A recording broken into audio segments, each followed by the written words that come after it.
Oke, halo semuanya, selamat malam. Saya Stefanus Kevin ya teman-teman ya. Mungkin udah banyak yang udah tahu juga. Sekarang saya yakin semua orang sedang menunggu untuk merayakan Idul Fitri. Mungkin di rumah masing-masing dan di rumah saudara ya, atau di rumah orang tua. Saya ingin mengucapkan sebelumnya ya, mungkin pertemuan kita, saya ingin mengucapkan selamat Idul Fitri kepada teman-teman yang merayakan. Saya juga memiliki beberapa anggota tim baru yang mungkin belum mengetahui tentang ITG. Jadi hari ini saya akan berbagi sedikit informasi yang saya ketahui tentang ITG, teman-teman.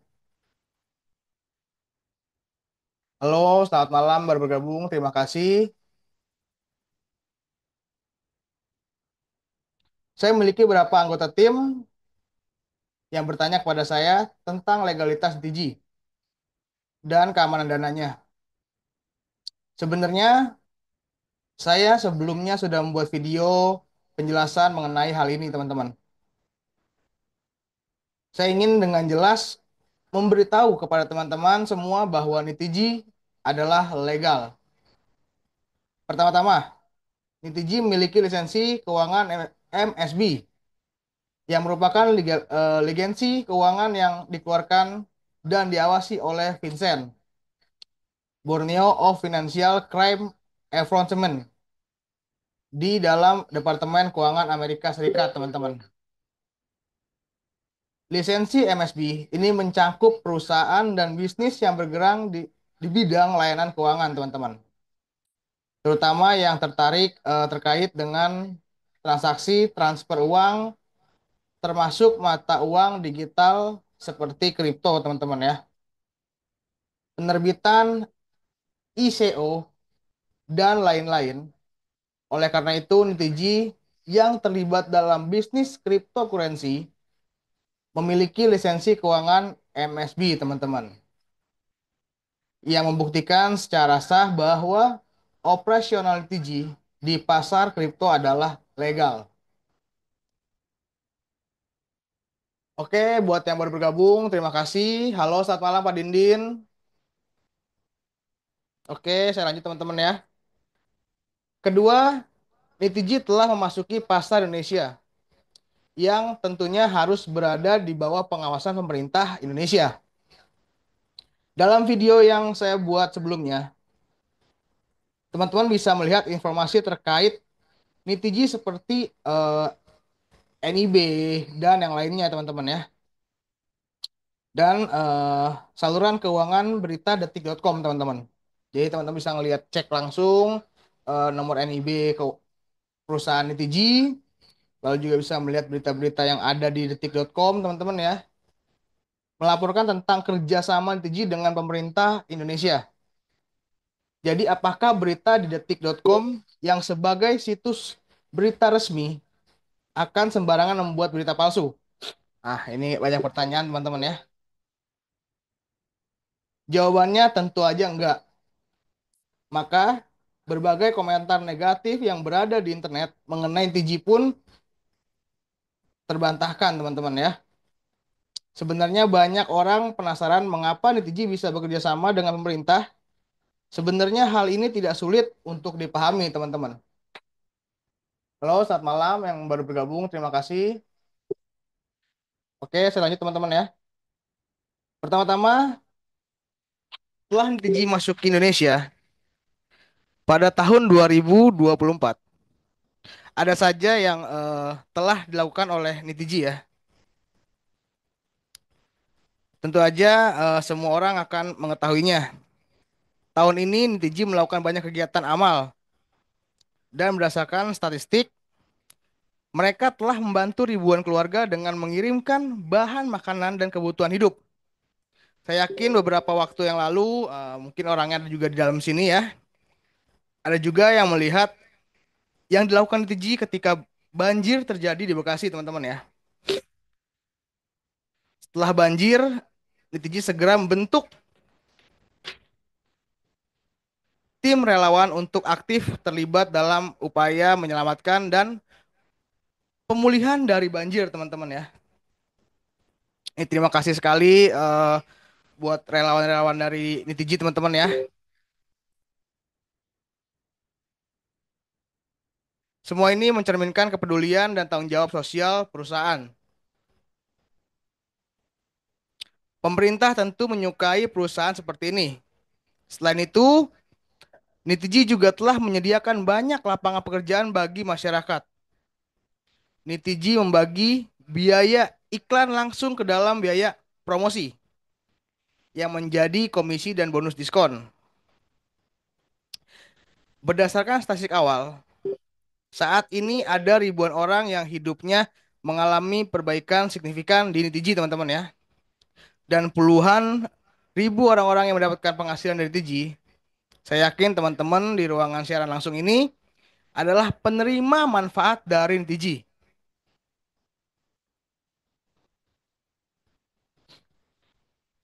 Selain itu, baru-baru ini Nitiji telah mengadakan kegiatan kampanye anti penipuan. Dan saya yakin semua orang sudah mengetahuinya ya teman-teman karena banyak di-share-share di grup ya. Karena NTG telah memasuki pasar Indonesia selama 2 tahun, kami telah melihat banyak orang yang menjadi korban penipuan oleh platform ilegal. Oleh karena itu, kami bekerjasama dengan pihak kepolisian untuk mengadakan kampanye anti penipuan. Tujuannya adalah untuk mengurangi kemungkinan kita menjadi korban penipuan. Semua ini mencerminkan rasa tanggung jawab dan komitmen perusahaan besar seperti NTG, teman-teman. Oke, saya lanjut teman-teman ya.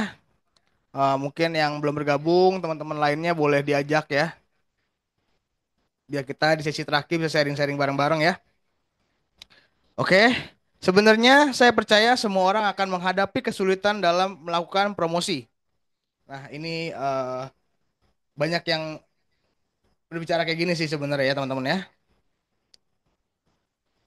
Banyak orang yang pernah ditipu sebelumnya atau tidak memahami tentang mata uang digital. Sehingga mereka memiliki kesalahpahaman.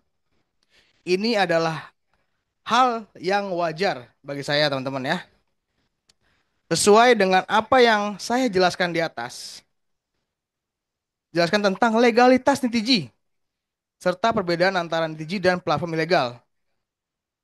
Aktif melakukan kampanye anti penipuan dan bekerja sama dengan pemerintah. Tapi yang paling penting adalah banyak orang yang tidak paham tentang memahami cryptocurrency. Oke, saya jelasin sedikit ya teman-teman ya. Halo, selamat malam. Karena ini gambaran aja gambar teman-teman ya. Saya kasih gambaran karena 30 tahun yang lalu, waktu kita masih kecil mungkin ya, semua orang menggunakan uang tunai. Jika ada yang mengatakan uang bisa ada di dalam ponsel dan bisa digunakan untuk membayar melalui ponsel, mungkin orang lain akan bilang kita bodoh dan tidak realistis. Tetapi 10 tahun yang lalu, saya yakin banyak orang yang sudah terbiasa menggunakan ponsel untuk melakukan pembayaran. Ya, untuk zaman digital teman-teman ya. Sekarang di zaman digital, semua melakukan pembayaran melalui handphone ya, ponsel ya. Begitu juga dengan blockchain teman-teman ya. Banyak orang yang tidak memahami karena ini menggunakan teknologi desentralisasi dan model transaksi peer to peer yang lebih aman dan mengurangi pengawasan dari sistem lembaga pihak ketiga teman-teman. Yang berarti mengurangi biaya transaksi. Jadi, ekonomi digital adalah periode perkembangan emas di zaman sekarang teman-teman. Halo, saat malam, Pak Bagus ya, Asa TV. Ini bisa dilihat sejak Donald Trump terpilih menjadi presiden AS ya teman-teman ya. Saya yakin semua orang tahu bahwa Donald Trump sangat tertarik untuk mengembangkan ekonomi, tetapi Amerika mengalami penurunan kendali atas dolar akibat perang di Uni Eropa dan Timur Tengah. Saat itulah dia memikirkan USDT yang setara dengan dolar AS.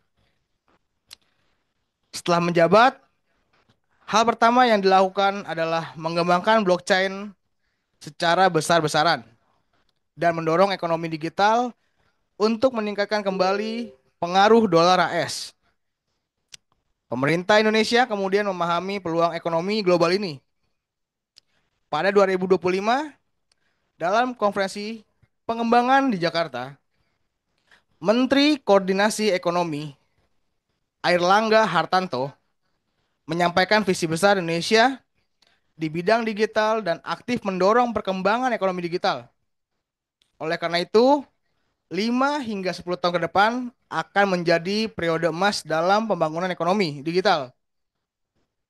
Ketika semua orang tahu bahwa ekonomi digital dapat menghasilkan uang dan nitiji dapat menghasilkan uang. Teman-teman mungkin sudah terlambat untuk mewujudkan lompatan kelas sosial dan meraih kekayaan besar. Oke, saya lanjut teman-teman ya. Halo, selamat malam Pak Hendra. Saya percaya saat membangun tim teman-teman sendiri, beberapa orang mungkin mengalami hal yang sama. Saya berencana mengundang teman saya untuk bergabung dengan TG pada pertama kali dan dia menolak ajakan saya. Namun, pada undangan kedua, dia sudah mendaftar akun di TG dan tidak berada di tim saya. Nah, itu penyesalan teman-teman ya. Saya yakin beberapa teman juga pernah mengalami hal ini karena sekarang semakin banyak orang yang menyadari tren masa depan ekonomi digital. Jika teman-teman tidak mengundang teman Anda, mereka akan bergabung dengan tim orang lain hanya dengan mengikuti dan memperhatikan calon pelanggan potensial di sekitar kita. Kita bisa memastikan tim kita berkembang dengan stabil. Halo, selamat malam Pak Susanto ya. Oke, mungkin segitu aja penjelasan saya di meeting kali ini. Mungkin sudah berakhir ya. Saya penjelasan saya sedikit tadi. Mungkin kita bisa buat tanya jawab di waktunya yang masih tersisa. Oke, saya nyampaikan lagi beberapa hari lagi adalah Hari Raya Idul Fitri. Saya berharap teman-teman bisa merayakan Hari Raya Idul Fitri dengan keluarga dan menikmati kebahagiaan bersama. Mungkin saat pertemuan keluarga nanti di Hari Raya Idul Fitri, teman-teman bisa berbicara dengan membahas tentang DG. Hanya jika dengan teman-teman bekerja sama dengan sepenuh hati, kita bisa membuka pintu ekonomi digital bersama-sama, teman-teman. Halo, Pak Susanto, selamat malam. Oke, mungkin sampai sini aja ya, teman-teman ya. Penjelasan saya tadi.